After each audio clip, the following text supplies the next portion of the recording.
Yo, what is going on? It has been a while. I should have made this video yesterday, um, or a couple days ago.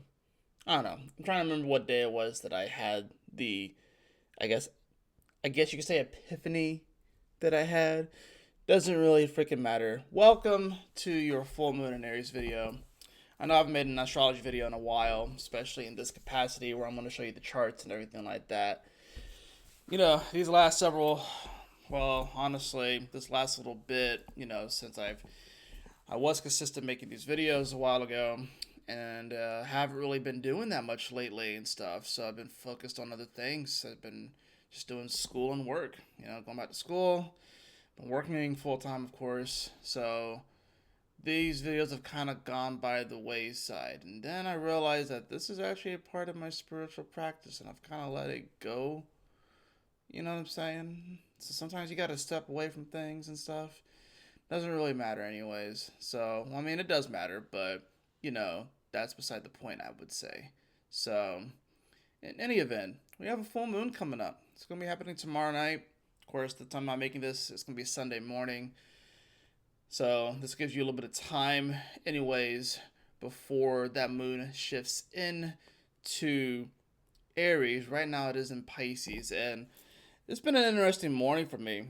I had very intense dreams last night, very vivid. And I wake up, and this is something. This is not new for me. This is not new for me. I am a moon in Pisces. I am a 12th house sun, so I'm not new to the dream world being a whole nother life on its own. That's why sometimes I wake up like tired, or I wake up apprehensive, or I wake up anxious. It's because I'm doing a lot in my dreams. And especially right now, of course, with Saturn and Pisces here too, time is definitely an illusion. So if you're having dreams where you're like going back in time, probably more so going back in time, I would say. If you're going back in time and you're back in like high school or middle school or 5 years ago, whatever like that, and you're just don't be surprised because that's just where we are right now, especially with the North Node here. Saturn retrograde in Pisces, Neptune getting ready to come back into Pisces. It's been a lot of interesting energy. So, there's a lot of things been going on for sure. A lot of things have been going on. And I'm not going to spend too much time, I guess, talking about each individual planet and kind of catching us up as far as, what's where and everything like that. I'll talk a little bit about that as I bring up the charts and stuff. But I think my main thing with doing this video, and I think it's kind of nice that's happening with Aries, the first sign of the zodiac, is. See, my cat's below here. He's trying to, like. Yeah, my cat's down here, and he's. Yep, I know. I gave him treats twice today already, and I've also even let him outside on our porch, and he is just persistent on being right here. Yep, I know he's trying to reach up and stuff like that, right? So here's the thing, right? We can have a full moon. And traditionally, a full moon, it's time of release, right? And for the longest time, I was like, okay, we have the full moon. This is what you have to release now. And a lot of astrologers do this, and this is kind of classic, right? But I think there's a deeper meaning to this, and I think there's a better way of going about this release. I feel like the way that we do it, the way that it's taught, and the way that even I've taught it, saying that, oh, this is the full moon. This is what you have to release. It's in this sign. Like, the full moon isn't necessarily the time of release. It's the awareness of what we need to release. Now, that's something I'm sure I've talked about before, but how do you actually release it? It's one thing to be aware of it, to see the reflection, right? Because the moon reflects the sun's light. Unless we believe that it gives off its own light, I believe that there are a lot of things that are been hidden from us, that have been occulted from us, that we will start to learn over the next 5 to 10 years, especially a lot of different cosmological phenomenon. I believe that we're going to get a lot of disclosures as far as that stuff goes. Um, I think it's very. I mean, just pay attention to a lot of things with like space and stuff like that. It's happening right now, so a lot of us are going to be looking up more. Some of us have been looking up our whole lives, but so or out, if you will. Maybe it's not necessarily up, but maybe it's out, right? So the full moon, right? Yeah, we always say it's a time of release. but it's a time of seeing how things have culminated to this point. And it's the awareness. That's what the sun does. It brings awareness to things. It shows what's there, what's hidden, what's in the dark otherwise. So, just taking it from that basic standpoint, what's being revealed to us right now with this one, it's going to have more Aries like qualities, right? It's going to have everything to do with the self, the personality, the way that we act, our ego, the fighter within us, the warrior within us. It's going to be bringing up all these different things where we can be too impulsive, where we can be too rash, right? Where we might not think things through, where we just try to ramp things in with our head. You know, these are the things that are going to be culminating and that we're going to be becoming more aware of. Now, if you try and just simply release that energy itself, you're not going to see the sustainable change. And this is, I think, where we mess up as astrologers where we teach this. And, maybe this is just me. Maybe this is where I messed up. So I have to take accountability for that, right? I always told you guys in the past, this is where you release. No, this is where the release starts. The full release is the entire build up to the freaking new moon that will happen afterwards. Because in order to start something new, you have to end something. But you don't end it with the full moon. You begin it there and you're ending it as you lead up to the new moon. And this is the area, this is the second, third, fourth, fifth, sixth step that I have missed in my time making astrology videos and learning about astrology and teaching it. This is where I messed up, So maybe I'm late to the party. Maybe there are other astrologers out there that just knew this intuitively. But generally, when you see someone make a full moon video, it's like, oh, this is a time of great release and blah, blah, blah. But how do you actually create sustainable change, I think is the question. So I think the way that you create sustainable change is that you see what's being brought to the light with the full moon in case Aries, but then you don't just stop with Aries, you have to continue it in Taurus, and Gemini, and Cancer, and Leo, and Virgo until you finally hit the new moon, which of course will be in Libra, right? The tail end of Libra too. That's important. I think we forget about all of the middle steps. And it makes sense though, because a lot of times when we have a goal in mind, right, we do forget about those middle steps, And we always want to get immediately to the top of the staircase. We always want to get immediately to the bullseye, to the target, and we forget about everything in between. And then that's where we could trip up. That's where we could fall down. That's where we can freaking bust our chin. That's when we might fall even backwards and stuff. Because we're so focused on that we forget about the steps in between. Because the steps in between are boring. Let's just be real. The steps in between are boring. It's mundane. It sucks. You want to just have the prize. We all do. We all just want to have the prize. But that's why a lot of times these full moon rituals or releases may not necessarily produce the results that we want, because we forget about the middle steps. We forget about the science in between leading up to the new moon, which is where the real change begins, which is where the full release happens of everything that we've learned and processed as that moon is waning, if you will. And then you finally, then you start to get the new energy in with the new moon. Then that's when it actually happens. When we get so focused on, it's like, I just want it right now, that we take the proverbial sledgehammer to the mirror and we shatter it. And thus, this creates this sort of, this fracture, if you will, this sort of shattering with our soul, our spirit, if you will. And we can't actually, it's fantastic, in the way that it's immediate, it seems big, and it seems obvious that taking this proverbial sledgehammer to this glass, to this mirror, we would think that something like that, that's so big, that's so fantastic, When I say fantastic, I mean like in this way that's like it's big, it's huge, it's obvious that that's how the change happens. But change isn't necessarily something that is going to be massive, obvious, in your face. Sometimes most of the time it's a slow, steady momentum. And we as humans don't like slow and steady momentum. No, we want things to happen immediately. The day that everything changes is obviously an important day. But what happens when you start to stack together those days? A lot of times we'll be like, oh, someday everything will change. And then someday things will change. You have a new perspective, you have like a new inspiration, you feel fired up and you're ready to go. And maybe that particular day you're just on it, you're just feeling it, right? But then the next day happens and you kind of oscillate back into the norm. You kind of go back into the trench that you've been kind of walking.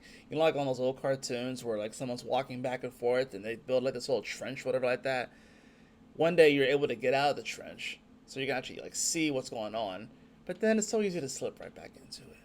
So what happens when we can stack those days next to each other, closer to each other, so it's more frequent, right? So you increase your frequency, right? How fast something happens. Increase your frequency. So that's the thing. In order for real sustainable change to happen, you have to increase your frequency of these days that will change your life forever. Because a lot of times when we think of something like that, oh, one day everything will change. It sounds big. It sounds fantastic. It sounds marvelous, right? It sounds like it's supposed to be some super exciting, exuberant thing. A lot of times it's simple. A lot of times it's demure, right? A lot of times it's not as obvious, right? Sometimes it's boring, but it's about stacking those days next to each other, and then that's how your life actually truly changes. So let's take a look at this energy, right? So we have, as of right now, so we have this moon here in Pisces. So emotionally, right now, obviously, we are definitely feeling this North Node here in Pisces. We're definitely feeling, like I said, the Saturn retrograde here in Pisces. We're having to revisit these old timelines that are dying, that are decaying. So we all got a taste of the new world once Saturn was in Aries and Neptune was in Aries, right? We kind of got a taste of what's possible. But Saturn had to retrograde back into Pisces, and Neptune has to retrograde back into Pisces. So we're having to revisit a lot of these old things. So emotionally, with the moon here, you know, we're feeling more into this energy. So as that moon gets closer to Saturn, you're gonna even feel it more and more. I'm positive that the sermons today's Sunday, so I'm positive that the sermons today are probably gonna be off the chain. Especially with that Saturn there, it's gonna bring the hammer. A lot of I feel like today's going to be a day where the messages in a lot of churches is going to be not necessarily as warm, not necessarily as fuzzy, but it's going to be much more stern. It's going to be more iron like because Saturn rules iron, so it's going to be a little bit rougher. And sometimes we need those kind of messages, right? So now let's move on to the actual day of the full moon when we get to Monday, right? So when we get to Monday morning, we're going to see this moon. It's going to shift into Aries. There's a couple other things that are going to be happening while this is happening too, right? So as that moon shifts into Aries, we're going to see Mercury here at the tail end of Libra as well, right? So it's been in the air sign. It's been feeling good. We also have Mars and Scorpio. So we're about to actually get a kind of like a blast of this Scorpio energy. And you'll see as we move throughout the day that even before we get to the actual full moon, like when it fully apexes, we're going to see this Mercury shift into Scorpio. So this is definitely going to. What is Mercury? Mercury is communication. It's the delivery person, if you will. And this is going to be a Scorpio energy. Now that this had this 0 point, and we're going to get this sort of raw energy. This is going to be, it's going to be a sensitive moment. And in addition to this full moon, and it's also in quincunx to this Neptune, so it's making that awkward stare from across the room, like I always call it, right? So, and it gets a bit of a boost with this Mars, though. So that's the kind of the nice thing about this is that even though this is going to bring about a sensitive energy here, and you may have some sensitive conversations with this Mercury here. Did that thing just die? My light died. That's okay. I have another one right here. I have another one. I didn't charge it well enough. So that's the thing about this. It's going to bring about some sensitivities here. And this Mars in Scorpio is about finding that deeper resolve, that second gear. Mars in Scorpio is the second gear that we didn't know that we had. That's lying deep, right? So when this Mercury enters into this spot, right, we're going to feel that shift, right? So there's several shifts we're going to feel. We're going to feel the emotional shift when that moon enters into Aries, and it's going to be with Neptune, right? And then we're going to feel that shift once Mercury shifts into Scorpio and things get a little bit more intense. You know, the heat's going to get turned up a little bit, right? So then we move on and we will see this moon. It's going to oppose the sun here at 14 degrees, right? And it's going to be at the tail end of the day, right? So this is when the reflection fully comes into view, right? This is when it happens here at 14 degrees. Now, traditionally, or in the past, I would say, all right, now this is when you need to release something of Aries, like you want to look, of course, where it maybe isn't in your house. So for you, it can be your first house, second house, third house, whatever. Forget about the houses for a second, right? Let's just take it down to the basics. Let's just take it down to the basics here with the Aries energy. All right, so Aries, what are we releasing? Well, it isn't in the decan ruled by the sun, so that's kind of cool, right? And 14 degrees, 1 plus 4, ironically, is 5 in numerology, and 5 is actually Mercury. So this is ironically a pretty mercurial full moon, right? And where's Mercury? It's in Scorpio. You know what else is in Scorpio? Mars. Mars, of course, is dispositing this full moon in Aries, right? So there's a lot of things about the way that we even communicate who we are and our personality, in many ways through our actions. It's going to be mainly through our actions. Who you are, you know, it's one thing about saying things. It's one thing about like communicating, oh, I'm this, I'm that, this is who I am. It's another thing about through your actions, right? Because your actions really speak louder than your words. And especially now with this shift with Mercury moving here and with Mars already here, it's at 10 degrees. And I'm kind of just looking just basically, and it doesn't really look like Mars is aspecting like a ton right now anyways. It's kind of just hanging out and doing its thing. So yeah. Now, how would you apply this practically? Because I think it's one thing to talk about astrology. It's another thing about how to apply it practically in our life. So if we have this full moon in Aries and we're coming to this awareness of who are we? We are the culmination of every single action that we've taken up to this point, right? Let's also look at it like this. The next time that we have a full moon in Aries, Saturn is going to be back in Aries, right? Same with Neptune. They'll be back in Aries. I'm pretty sure they will be back in Aries the next time that we even get this energy. So that's something to consider as well. You know, yeah, they'll be in Aries at that point. So we are going to be in many ways in a new world. So this is going to be sort of one of these last opportunities, if you will. We get multiple opportunities, right? Because the moon will come back into Aries, even though it won't be a full moon and stuff.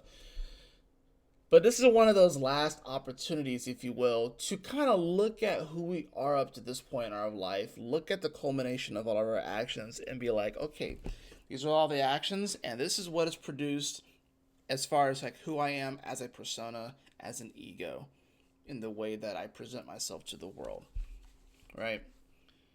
So what about that do you want to change? What about that do you want to adjust? Because we're all going to have to adjust it, right? We're all going to have to go through some type of adjustment period with this, right? Now, this isn't the point where you fully release it. You have to go through the whole thing so then when you get to the new moon, right? So how would you apply this practically, right? Well, I think with this one, I think it's about if you want to release something, maybe it's about releasing an action. And you don't have to do everything at once. I think a lot of times when we take the proverbial sledgehammer to the mirror and try to release everything at once, it's not sustainable, right? That's why a lot of times these things just, it just doesn't work when you do it that way. It has to be gradual. So I think it's about looking at maybe one action that we have and releasing it. And it can be simple, right? It can be simple. It doesn't have to be super grand. It doesn't have to be super big. Because this full moon is rather mercurial, and like I said, the numbers 1 + 4 is 5, and 5 is mercurial.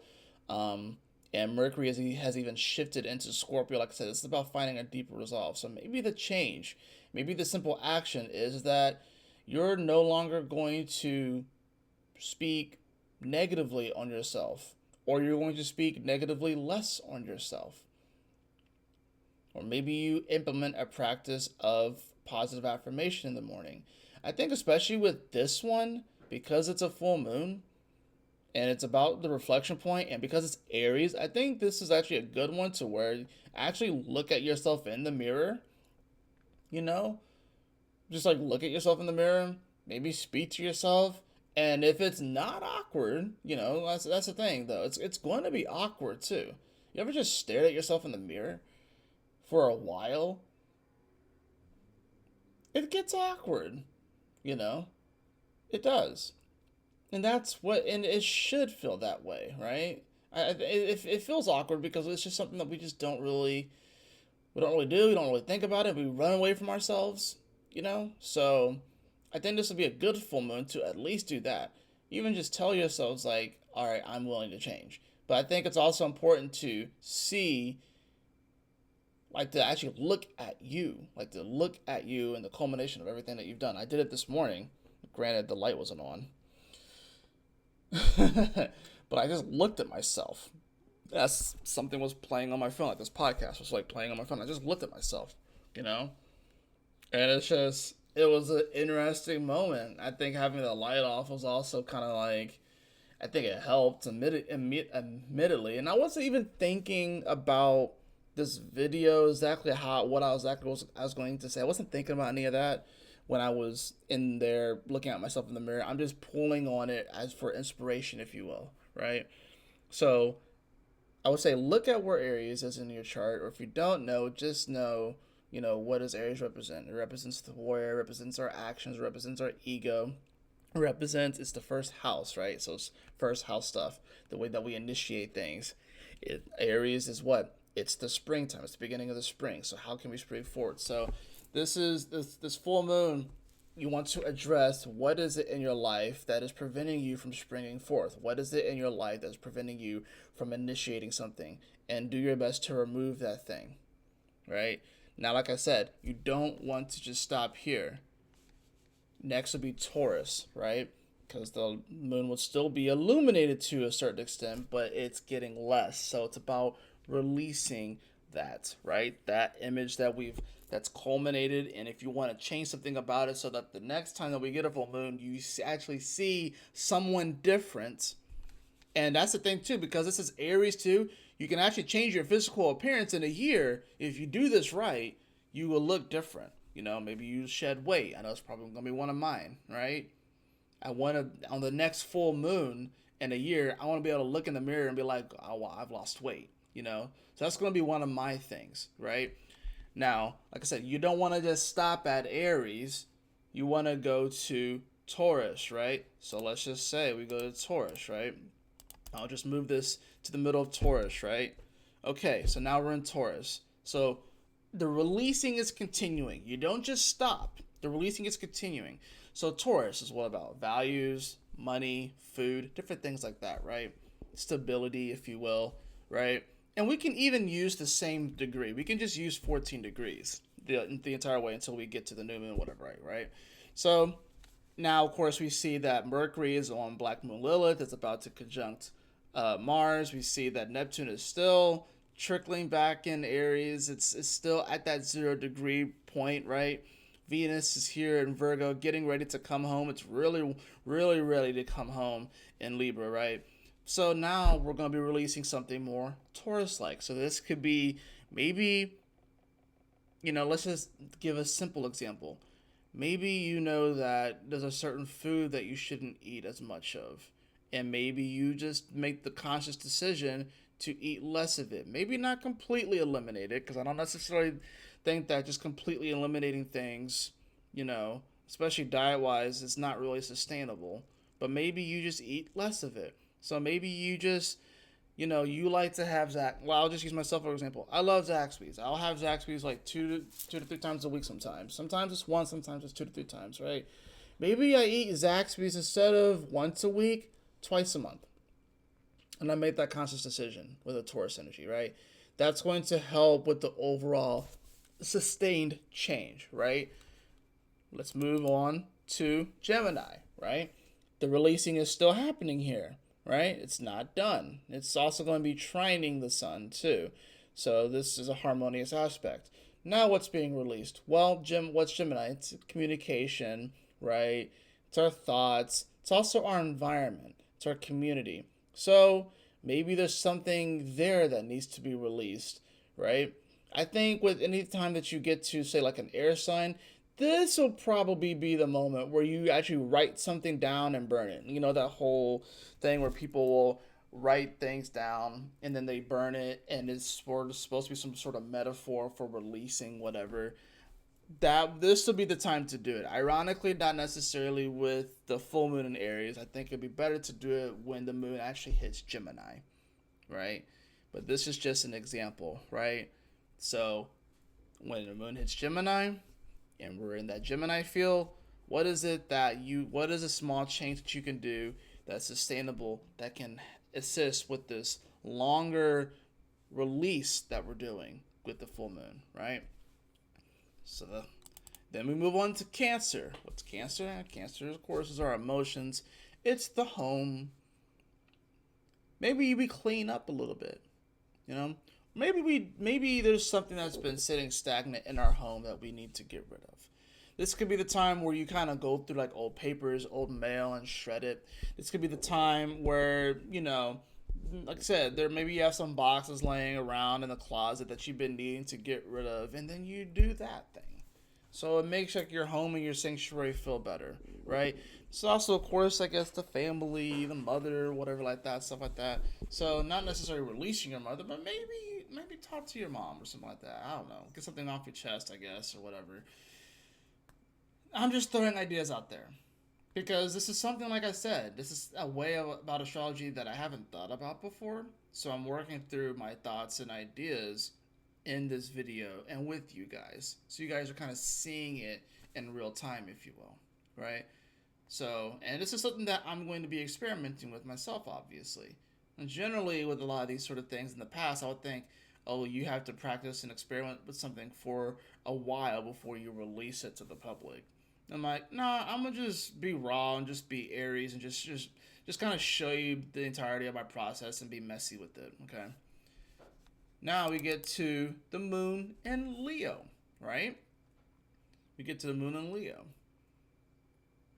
This is where we're going to be doing the release. And of course, yeah, obviously you kind of want to look at if there are planets there in those different signs that are assisting. So, when the moon was in Gemini, Uranus was there. So Uranus, I think whatever needs to be released when the moon is in Gemini, it is going to take on a bit of a Uranian element. So I think once the moon comes over Uranus, and of course Uranus is offline because it's going backwards, you know, I think that it could be the release of an idea. I'm just going to go back to it just because now I thought about it. It could be sort of like the release of an idea that you thought was going to be something that it might not necessarily have the potency there. It might not necessarily be like the light bulb, whatever like that. And that's okay, right?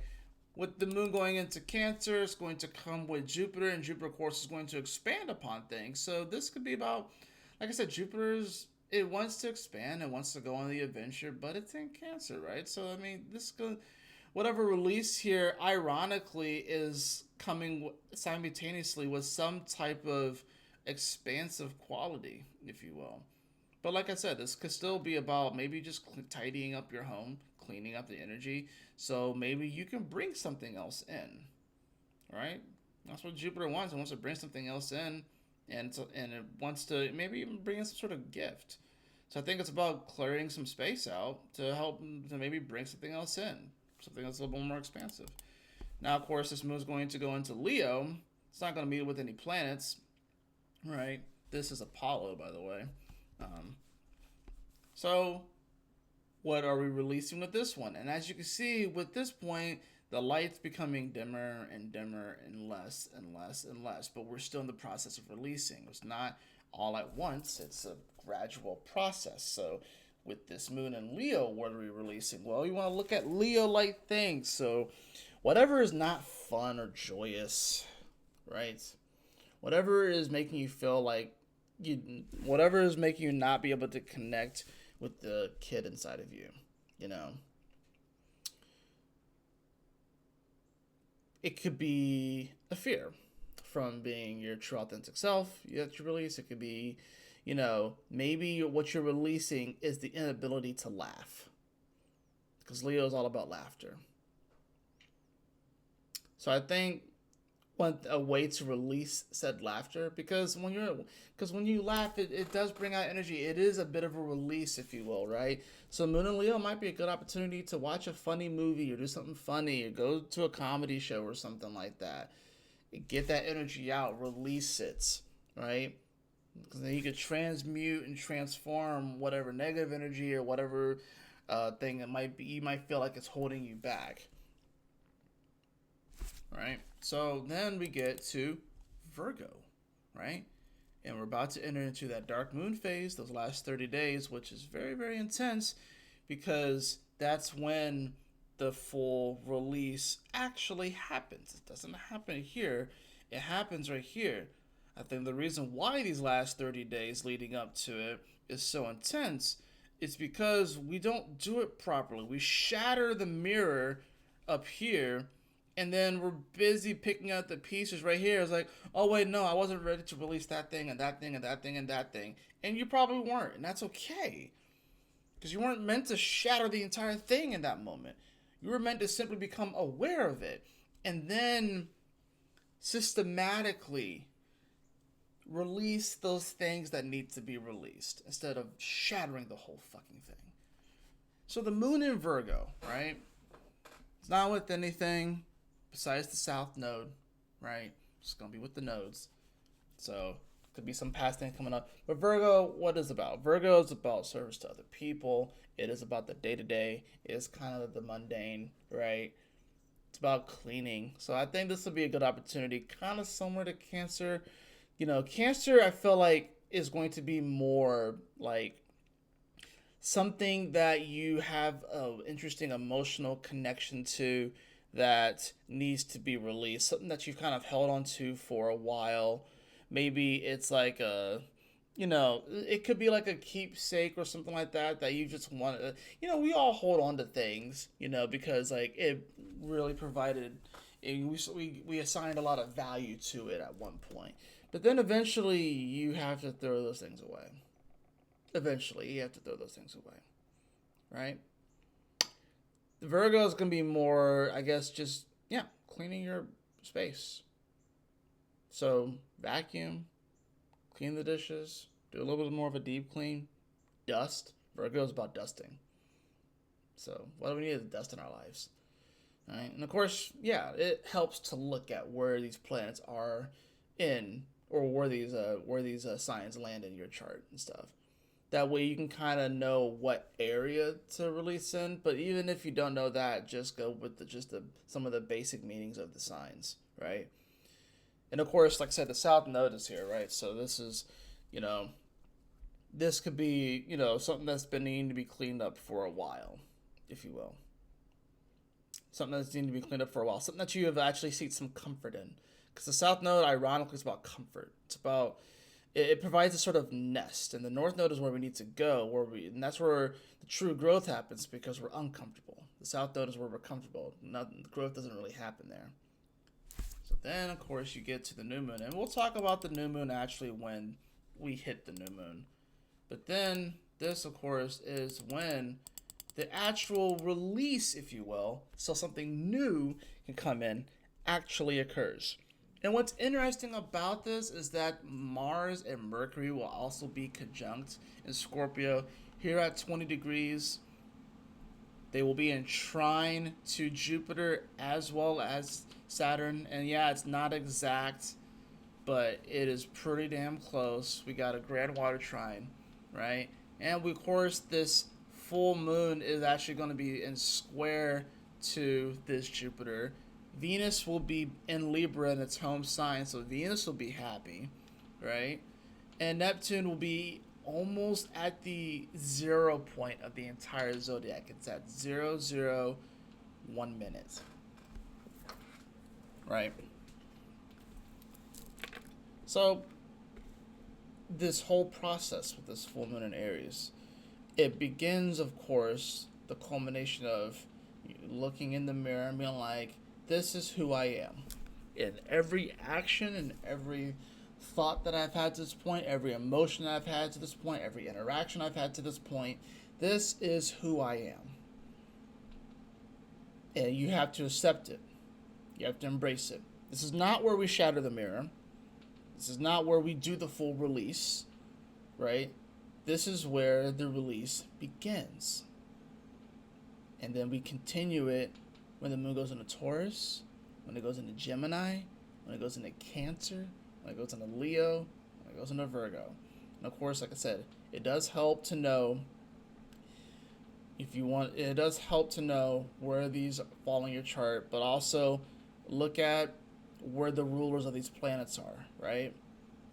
So when the moon goes into Taurus, where is the ruler of Taurus? Well, traditionally it's Venus, so it'll be in Virgo at that point. It's not going to be in Libra, it's going to be in Virgo, right? If you want to look at modern, it's the Earth. So ironically, the Earth is going to be in Aries, right? Then that's why this full moon is going to be an interesting one too, because I think you're going to see over the course of the next 2 weeks how people really respond to this. You're definitely going to see who has shattered the mirror and doesn't want to look at the reflection of who they are and then not be able to fully process it over the next 2 weeks. You're going to see this come up, and because it's Aries, yes, that means war, that means fighting. That's what it means. I'm not going to sugarcoat it, right? So Gemini, you want to look at where the ruler of Mercury is when the moon hits there. You want to look at where, well, the moon's going to be in Cancer, and it rules Cancer, right? And then when it gets to Leo, the ruler, of course, is the sun. And then with Mercury, the ruler, of course, I said Mercury. With Virgo, traditionally, Mercury, I would say modern Chiron, right? So I'll look at those things as it comes up. And those will probably be just much shorter videos, too, when I do those videos as well, because I kind of want to get back into this. But that's how you do the release in a more practical sense, right? It's not just,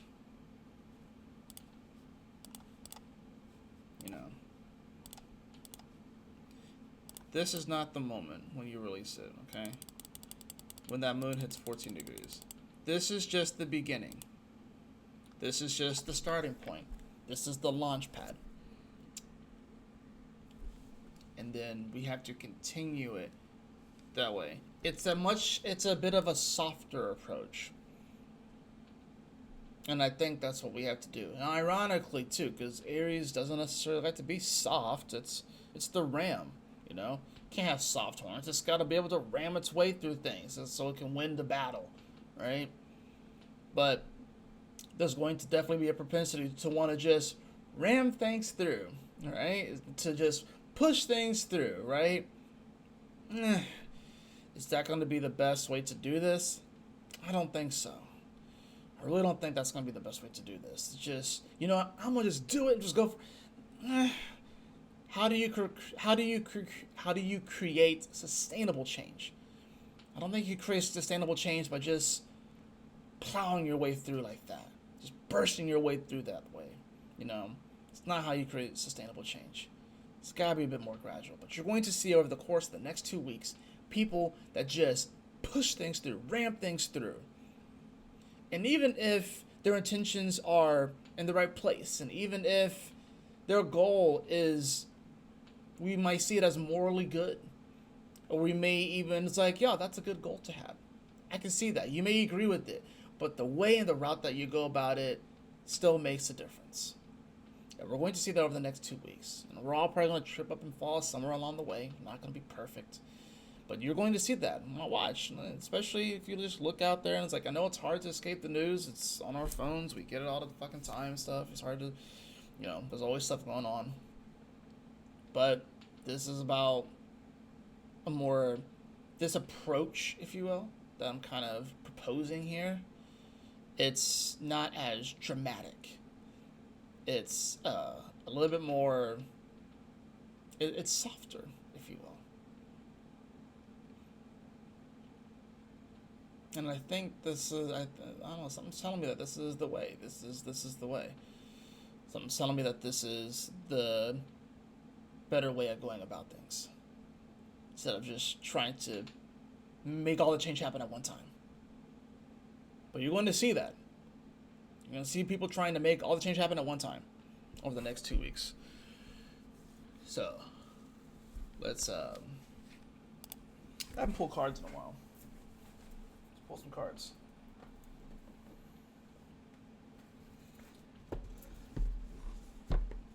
I have not done this in a while. I hope this makes sense. Because I haven't seen you guys in a while and stuff, and been going through my own thing, just like everybody else. But yeah, I hope this makes sense. Hopefully you can use this practically in your life. So, and if you honestly made it to this whole point, it's like a 40-minute video. Yeah, I can't. You know me, I ramble. I can't just make things short. I have to keep going and going and going, So, but I appreciate you guys, so. Well, I'm not gonna lie, this is actually pretty cathartic. Haven't done this in a while. It's good to kind of just get back into the flow of things. And sometimes I doubt myself, if I'm making sense the way that I'm describing this, but, fuck it. Let's go for it. Let's see. Remember with tarot, it's really just here to provide a little bit of extra clarity. Not necessarily the whole message. Just providing that little bit extra clarity as far as what we can expect, if you will.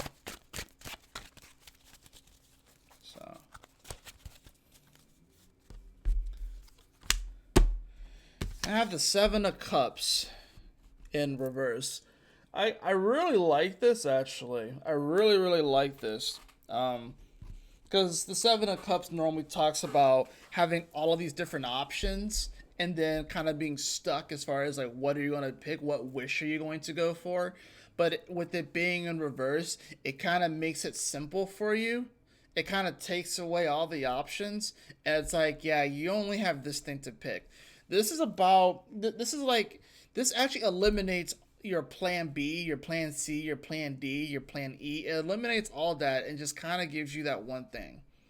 I kind of like that. Another way of looking at this, though, too, because this is the number 7, right? And that moon's going to be in Aries. That's the first release, right? That's the first wish, if you will. Then it goes into Taurus. That's the second. Gemini, the third. Cancer, the fourth. Leo, the fifth. Virgo, the 6th, and then finally Libra, the 7th cup, if you will. Of course, in this, it shows it as what? Magical lamps, right? So it's like every single sign that the moon goes into, we're going to get this opportunity to kind of cast out this wish into the great universe, if you will, right? And be like, this is the thing that I want. But it's going to be more so, this is the thing that I'm releasing so I can get the thing that I want. Because anytime that we're asking for something, we do have to give something up, right? But like I said, this is in reverse. So that's what I'm saying. Like, you can't, if this was upright, that would be like, oh, you're trying to do it all at once. Right? You're trying to have all your wishes at once. Nah. One step at a time. That's what the Seven of Cups is saying. It's one step at a time, one wish at a time. It's like you get 3 wishes. That's the normal thing you see with genies. Nah. If you rubbed a lamp and a genie came out and said you only had 1 wish, what would you wish for? You only had 1, not 3, not even 7, right? You had 1. Oh man, what would you do with it? So that's what I'm saying. Like, this is about, there is no plan B, there's no plan C, there's no plan D. Because when you have that, it gives you the opportunity to go all on the off ramp and to take detours and to go backwards. No. This is in many ways very Aries like. It is in many ways very full steam ahead. But it's full steam ahead in a sustainable way. Not in a way that's like, oh, I'm gonna make this change and this change and this change, this change, this change, and this change all at once, and then I'm gonna be the person that I want to be. That's not how you become the person that you want to be. By doing all of it at once. No, it's definitely full steam ahead, but maybe you're not moving as fast as you thought you were. And you're definitely not, because like I said, Saturn is back in Pisces, Neptune is still in Aries, but it has retrograde right into Pisces. So yeah, we have a lot of retrograde planets. Neptune's retrograde, Saturn's retrograde, Chiron, Uranus. It's not full steam ahead right now. Pluto's retrograde. It's not full steam ahead right now.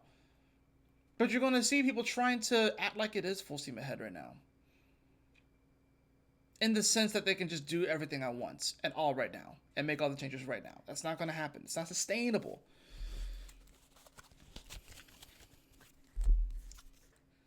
Yeah, I have the 7 of Coins also in reverse too. So like I said, it's interesting too, because like this is a card that does speak about the harvest, but because this is in reverse, maybe we only get 1 apple. Maybe the tree only produces 1 apple and not 7 apples. I got 2 sevens back to back, right? So like I said, there can be change that can happen here. This can be a very powerful full moon, but like I said, it's only going to be powerful if you don't use all your firepower at once. This is like, you know, I'm going to use a very obscure example, and I don't think a lot of you guys would get it, but I'm going to use it anyways. But this is like when you're in a racing game, like say, oh my gosh, why is it blanking on me? Midnight Club. I love that game. Midnight Club 3, especially. Midnight Club 3 Dub Edition. And you have this thing called a nitrous boost, which does give your car a boost of speed, temporarily, a boost of speed, right? Don't use all of your nitrous right at the beginning of the race. You want to use it strategically. You're going to see people use the nitrous right as soon as the race starts. And they'll probably crash into the wall because they're moving way too fast and they can't even gather themselves. They're just so excited to use it immediately. Don't use the nitrous boost immediately as the race starts. You have to use it strategically. That's what this is about. You're going to see it though over the next 2 weeks. You're going to see people use their nitrous boost immediately. And it's going to be a crash. It's going to be a slow crash. We're going to see it happening in real time, but it's going to be a crash nonetheless, you know. So this is about, you have a nitrous boost, and maybe you get like 1 nitrous boost every single day, right? How are you going to use it? You don't have to necessarily use it immediately or for like that first impulse, you know? You don't have to jump at that first impulse, that first thought, that first idea, whatever. No, use it. You have to use it strategically in a way that's actually going to create sustainable change, sustainable, reliable change in your life. That's how you're going to get through this. So I rambled long enough. That is your full moon in Aries video. I trust that this message will assist you on your journey today, tomorrow, and over the course of the next 2 weeks as we build up to that new moon in Libra. Y'all take care. Stay blessed. It's good to be back. And I definitely missed this. This was very cathartic. So y'all take care. Peace.